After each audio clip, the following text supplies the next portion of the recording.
Hi guys, Ben from BensGameTime here, and I think it's safe to say that Nintendo is the most successful video game company of all time, and a big part of that is their focus on not just making quality games, but also on innovation. They're always trying to do new things, for better or for worse, and that's led to some of the greatest gaming experiences. The Nintendo DS with touchscreen gaming, the Nintendo Wii with motion controls, and more recently the Switch acting as both a home console and as a portable system. Even their less successful consoles tried to innovate, like the Wii U that could display the game on the gamepad for those times that pesky family of yours wanted to watch TV. Like, that was a good idea! So to capture the success of Nintendo, I'm going to start innovating these videos. Let me introduce you to Bongo Vision. Today, I'm going to be talking about Donkey Konga's 1 and 2, two games for the GameCube that utilize a special controller, the DK Bongos, and you can play along at home. Just grab a set of bongos and play along with the gameplay. So in December 2003, Nintendo asked what game they could make for Donkey Kong on the GameCube, and they decided on making a rhythm game. And logically, the instrument in question would be the bongos. I mean, DK played the bongos in DK64, so it made sense.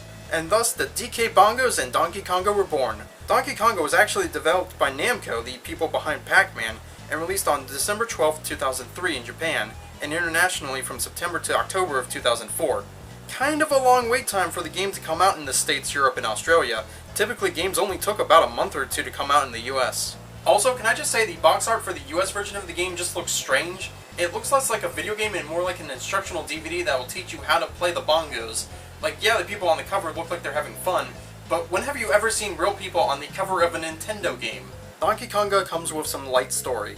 Basically, DK and Diddy stumble upon a pair of bongos, but are unfamiliar with the instrument, thinking it's a trap by K. Rool. They bring the bongos to Cranky, who explains what they are. DK and Diddy begin to play them, but they are no good at it. But Cranky encourages them to practice, and DK takes this as a sign to become a famous bongo player. And that's it. There's not even a story mode in-game. This cutscene is just to show how DK got the bongos. Gameplay-wise, this game is what you'd expect from a rhythm game. In Street Performance, you pick a song to play, and you earn coins based on your performance. There are 3 difficulties to play: Monkey, Chimp, and Gorilla, aka Easy, Medium, and Hard, respectively.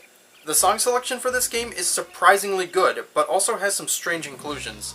Songs include some children's songs, like Bingo, I've Been Working on the Railroad, and so on, the theme songs for both the Pokemon and Kirby Right Back Atcha animes, jazzy renditions of the Super Mario Bros. And Legend of Zelda themes, the DK rap, and even actual real songs like Queen's We Will Rock You, the Kingsmen's Louie Louie, Blink-182's All the Small Things, the B-52's Rock Lobster, the Mighty Mighty Bosstones' The Impression That I Get, Santana's Only Como Va, and Mozart's Turkish March. I'm honestly surprised Nintendo used real songs for this game, as they already have an extensive catalog of video game soundtracks they could have easily picked from. Granted, most of these songs are either shortened or are covers, but their inclusion in the game is still great. The songs in this game span genres and eras. There's truly something for everyone here. Each song comes with a difficulty rating. The more bananas a song has, the more difficult it is. The songs aren't listed in any particular order, which doesn't make much sense. It'd make much more sense if they were listed in order of difficulty. Playing a song is really simple, as the DK Bongos are just that, a pair of bongos. Left notes are played with the left bongo, right notes with the right bongo, both notes with both bongos at the same time, and claps where you clap into the bongo's microphone. Yeah, this was when Nintendo was getting into using microphones with their games, but the microphone for the bongos is solid and responsive. You don't need to do an overly loud clap, as it detects claps well, and even some really soft claps got picked up with this thing. Notes can either be one-time beats or these long ones that you just go ham on until they run out. Coins are rewarded for hitting a note. If you hit the note normally, you get an OK and earn 1 coin, and hitting the note perfectly gets you a great and earns you 2 coins. Songs also come with 2 levels of completion. Just beating the song gets you a silver DK medal, but filling up the completion meter all the way gets you a gold medal. The base gameplay of Donkey Konga is simple rhythm game fun, but the game comes with a few odd decisions. Whenever you beat a song in Street Performance, you get booted back to the difficulty select instead of the song select, which, while minor, is still an odd inconvenience. Also, the DK rap in this game is the Melee version, which is fine, objectively not as good as the original, but hey, at least it's here. But the song ends after Lanky's verse. Come on, at least finish the rap if you're gonna include it. But the strangest choice of all is that you need to purchase the songs for the Gorilla difficulty. I think the reason for this was to make the game last, but this isn't how you make a rhythm game last. Most rhythm games last because they require practice to master. The game's longevity comes from trying to play at higher difficulties or trying to perfect the songs. This is just padding. Included in the street performance section are street jams. This is basically the same as the normal street performance, but with one distinct difference. You don't get to see the notes you need to play. Instead, you need to memorize the song and play it blind. This is dumb. I mean, sure, some people like to play Guitar Hero blindfolded, but this is just a dumb addition to the game, considering that if I wanted to do this, I'd just wear a blindfold. Donkey Konga also has a challenge mode. This mode has you play through the game's entire set list in a random order. Instead of filling up a completion bar, missing notes drains your life meter, but completing a song will fill up the bar a little bit. This is a really cool idea, and can be a challenge if you play on a harder difficulty or get bad luck with the song order. The only problem I have with this mode is that you don't get anything for completing it. You don't even get coins while playing it, so you're better off just sticking to street performance. There are some multiplayer options in Donkey Konga. The game supports up to 4 players with both competitive and co-op options. There's a jam session mode, which is essentially a practice mode, and then there's the store. As I mentioned earlier, you have to buy the gorilla versions of each of the songs, but you can also buy drum sets that change the sounds the bongos make, with themes like Mario, Zelda, Kirby, Big Band, and Whip It. You can apply these sounds whenever you play a song, and they're nice, but nothing too spectacular. There are also 3 minigames you can buy, and these are also just okay. Bash K. Rool is just whack-a-mole with the bongos, Banana Juggle is just juggling as many bananas as you can, and 100-meter vine climb has you climb up vines and collect fruit. This minigame isn't that responsive. DK doesn't like to move left or right, and movement is a bit slow. Just ignore the minigames. Now, the one thing not in the store is new music to play, which is a huge letdown. What you see is what you get in this game, and while you could make the case that having every song available from the start is a good thing, I still would have liked some unlockable songs. Even if I didn't like the songs, the surprise of what the new songs would be can still be part of the fun. Donkey Konga is a solid rhythm game, but it also feels lacking. The base gameplay of playing the bongos is good, and the song selection is surprisingly great, but the game doesn't do much beyond this. The challenge mode is a neat idea, but the lack of a substantial reward for completion makes it not worth the effort, and having the hard versions of the songs as unlocks within the store is just a bizarre addition. Street Jam is a dumb idea, and the minigames aren't good either. You're better off just playing the street performances, as there's not much else worth doing here. Solid game, but needed just a bit more, 24 bongos out of 33. Now, just over a half a year later, Donkey Konga 2 was released on May 9th, 2005 here in North America. Is it any better than the original? Well, the box art looks like a video game instead of an instructional DVD this time around, so we're off to a good start. Also, strangely, the game is rated T for lyrical content. Ooh, Nintendo's getting saucy. The story this time around is that Donkey Kong and Diddy are practicing the bongos when they start arguing over who sucks more. Dixie shows up with Cranky, and she shows the two how they should be playing the bongos. Cranky then suggests that DK and Diddy should go on tour as a way to practice, and so DK, Diddy, and Dixie all leave DK Isle to go on tour, dreaming of their upcoming fame. Now, we can all point out how dumb the idea is to go on tour as a way to practice a musical instrument you aren't even good with yet, and yeah, that's pretty backwards, they should really get good first.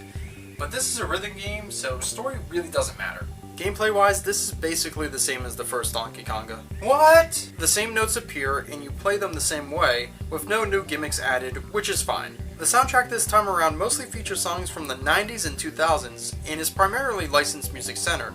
Songs this time around include R.E.M's Losing My Religion and Shiny Happy People, Good Charlotte's Predictable and the Anthem, Stain's It's Been a While, Trap's Headstrong, and Smash Mouth's All-Star. That's right, motherfucking All-Star is in an official Nintendo game. Not just an officially licensed Nintendo game, but a full-fledged original Nintendo game.